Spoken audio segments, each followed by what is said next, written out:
سلامونه او نیکی هیلې دوستانو، نن په دې ویډیو کې غواړم تاسو ته د پارلماني او جمهوریت ریاست حکومتونو ترمنځ توپیر یا فرق وښیم. شاید تاسو په رسنیو کې لیدلی وي چې د ولسمشریزو ټاکنو احتمالي نوماند ښاغلی اتمر د یونس قانوني سره دا منلې ده که چیرې دی ولسمشر شي نو د افغانستان نظام به بدل کړي. د ولسمشریزو ټاکنو د نوماند وایي چې د ریاست جمهوري اوسنی نظام به پارلماني نظام ته بدل کړي. اکثر پښتنو دا خبر خوښ هم نشوله او زیاتره د حنیف اتمر نږدې دوستان هم د دې خبرې پر خلاف او دا خبره یې د پاره د زیان وړ وبولله. نو پر دې ویډیو کې به تاسو دا تشریح کړو چې ولې دا خلک غواړي چې د ولسمشریز نظام څخه پارلماني نظام ته د حکومت تبدیل کړي.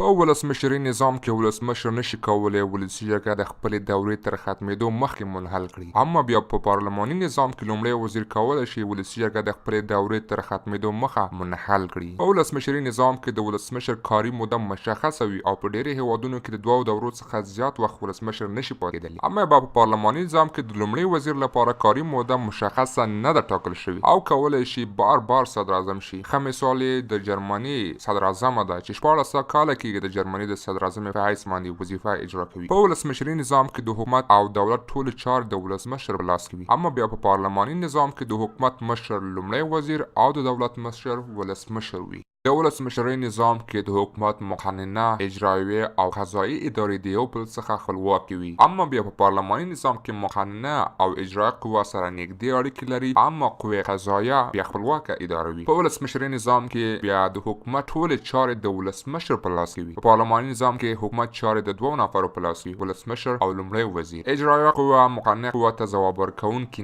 نه ده په ولسمشرۍ نظام، اما بیا پارلماني نظام کې اجرایي قوه مقننې قوې ته باید ځواب ورکوونکې اوسي. په ولسمشري نظام کې د قانون جوړونې څخه بهر خلک د وزیرانو په توګه ټاکل کیږي، اما بیا په پارلماني نظام کې یوازې د پارلمان غړي کولی شي د وزیر په توګه وټاکل شي. ځینو دوستانو ته شاید دا پوښتنه را پیدا شي چې ولې یونس قانوني او د جمعیت شورا غواړي چې په افغانستان کې ولسمشري نظام پارلماني نظام ته بدل کړي. علت هم دا دی چې دی بالاخره دې نتیجې ته رسېدلی دی چې هیڅکله دی نشي کولی په افغانستان کې ولسمشر ولري. یوازینۍ لاره چې دی کولی شي په افغانستان کې قدرت ولري او په نورو حکومت وکړي نو باید د پارلماني نظام شکل ولري حکومت. دا ځکه چې پارلماني نظام کې لومړی وزیر تر ولسمشر ډیر واک لري، کولی شي چې د ډیرو دورو دپاره لومړی وزیر پاتې شي، کولی شي چې وزیران د پارلمان د غړو څخه انتخاب کړي او هر هغه څه چې دی وغواړي کولی شي چې لاسته راوړي. اما بیا په ولسمشري نظام کې حکومت مرکزي